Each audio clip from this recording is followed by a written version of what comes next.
Olá, pessoas lindas e maravilhosas, sejam todos bem-vindos ao meu canal Despertar da Consciência. Hoje nesse vídeo eu vou falar com vocês sobre um pouquinho do que eu aprendi sobre a história de Paulo. Apóstolo Paulo foi o maior líder do cristianismo, foi o homem que mais trouxe pessoas a se converterem ao cristianismo, a aceitarem Jesus como Senhor e Salvador. Mas aí você vai parar e pensar, peraí, mas ele não está lá incluído nos 12 apóstolos? Como que ele é um apóstolo? Mas ele não deixa de ser um apóstolo, porque ele fez tudo o que os apóstolos fizeram. Ele também foi escolhido por Deus e ele é o autor de praticamente 50% do Novo Testamento. Ele escreveu 13 dos livros do Novo Testamento. E uma coisa muito interessante, eu achava que o nome dele tinha sido mudado de Saulo para Paulo, como foi o nome de Jacó mudado de Jacó para Israel, quando ele teve ali um encontro com Deus. Saulo é o nome hebraico e Paulo é o nome romano. Em Atos 13:9 diz assim: todavia Saulo, também chamado Paulo. Então tá bem claro aqui, né, que Saulo também chamado Paulo. Não foi mudado o nome dele, mas a pronúncia num lugar é diferente em outro lugar. Como por exemplo, João no Brasil, nos Estados Unidos é John. Maria é Mary.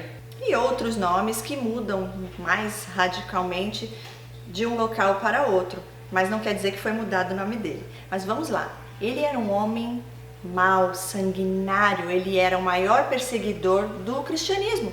As pessoas que seguiam a Jesus, que acreditavam em Jesus como Senhor e Salvador, como Messias, ele achava que era a vontade de Deus, Deus que ele cria, para matar todos os cristãos que existiam naquela época.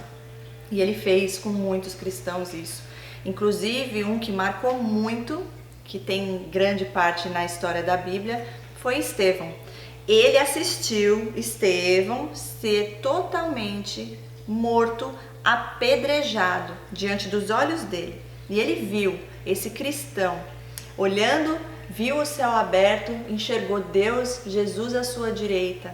E então Saulo viu diante dos olhos dele aquilo, não sentiu nada, não sentiu empatia, não sentiu dor pelo sofrimento das pessoas que faziam parte da família, chorando, implorando para que não fizessem aquilo com ele, que era uma injustiça, que não deveriam fazer aquilo, que ele nunca fez nada para ninguém, que ele era um homem bom. Todos assistiram ali e duas coisas me chamou a atenção.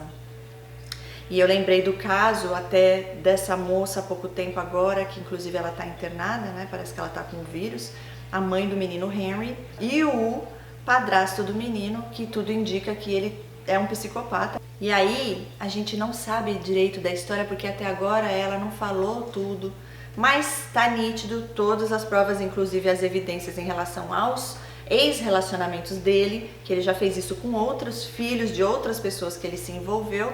Para mim tá muito claro que ele é o causador de tudo isso, embora algumas coisas que não batiam ali muito estranhas em relação à mãe.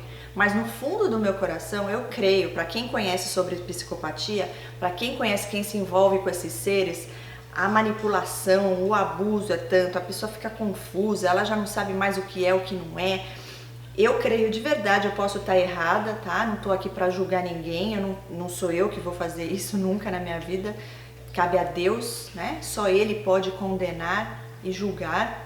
Mas eu tô comparando aqui porque o que eu fico vendo, gente, e se essa mãe realmente foi totalmente manipulada, totalmente confusa num abuso emocional que ela estava passando ali, tirando todo o julgamento, tá? Vamos imaginar que essa mãe não foi, realmente ela acredita que foi um acidente e ela acredita que o menino possa ter caído e nunca que ela ia imaginar que alguém seria capaz, que um namorado dela, né, marido, sei lá, porque eles moravam há pouco tempo juntos, seria capaz de matar o filho dela. Vamos supor que seja isso. E outras injustiças, né? As pessoas julgam muito rápido, as pessoas querem falar a sua opinião, na verdade as pessoas estão cheias de dores e de raiva dentro delas, e aí é muito mais fácil jogar em cima do outro do que resolver a própria dor. Então muitas pessoas que quando acontece algum caso assim, vai lá e quer fazer justiça e quer xingar e quer... Mas é porque tá pondo para fora o que ela tem dentro dela, ou ele tem dentro dele. Aproveita só essa oportunidade. Vamos dizer que essa mãe seja vítima, tá? Que ela não tenha feito nada que eu creio nisso, mas eu não posso ter certeza porque eu não conheço, eu não convivi. Posso estar errada, mas eu estou pondo uma hipótese aqui.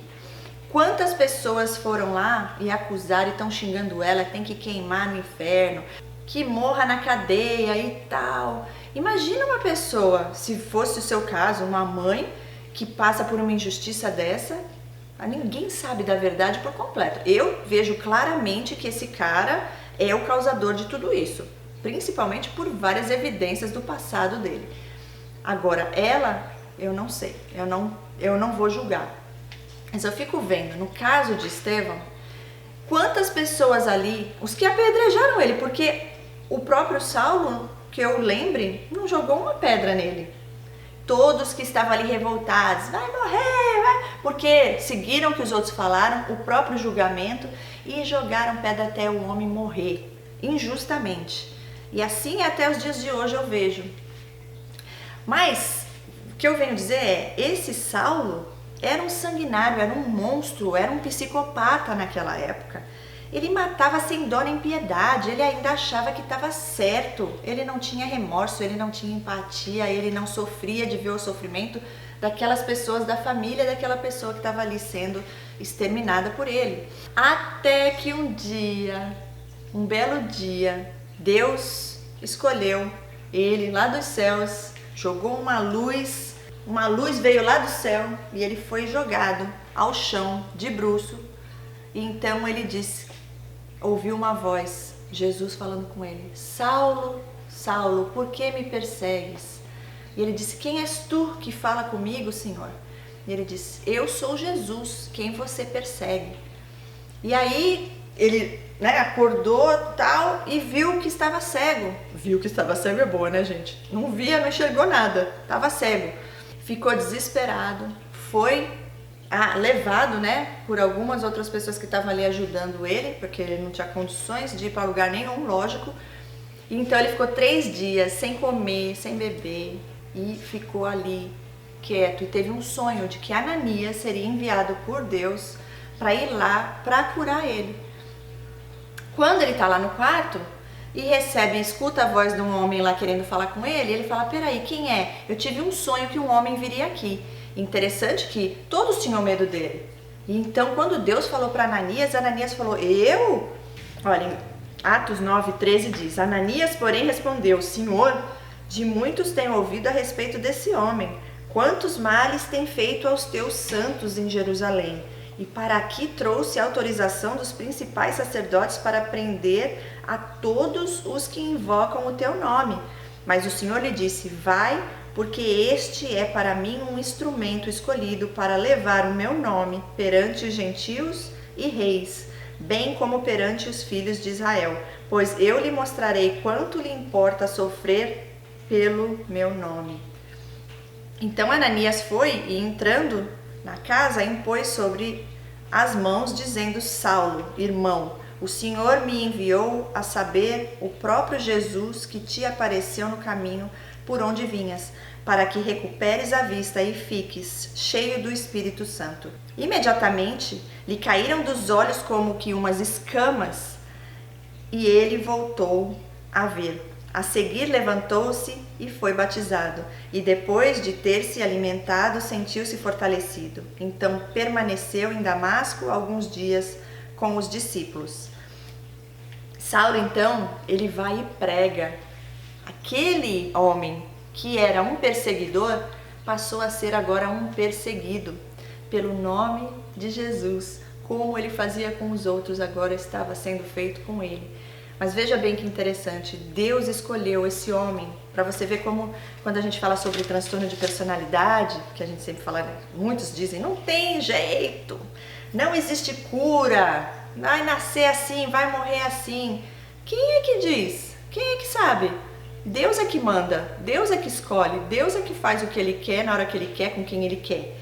Lógico que, no meu modo de pensar, dando a minha opinião aqui, todos nós passamos por circunstâncias em nossas vidas, momentos difíceis, que ou a gente vai a Deus e busca em Deus, ou a gente se revolta contra Deus e aí que se afasta mais ainda de Deus.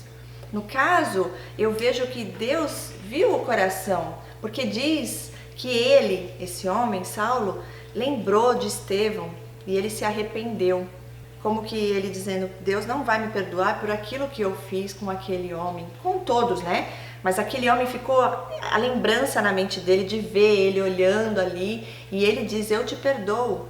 Ele perdoou, ele realmente era um homem de Deus. Então Saulo diz, eu achava que eu estava fazendo o correto, eu achava que eu estava servindo ao meu Deus. Que Deus é esse que mandaria matar pessoas indefesas, pessoas justas, pessoas boas? Então o que acontece? Que é o que acontece com todos nós e o que acontece principalmente com esses seres que têm transtorno de personalidade. Eles sabem das coisas, só que eles não querem lidar e trazer a consciência. Eu falo isso por experiência própria, eu já tive convívio, eu já citei em outros vídeos aqui.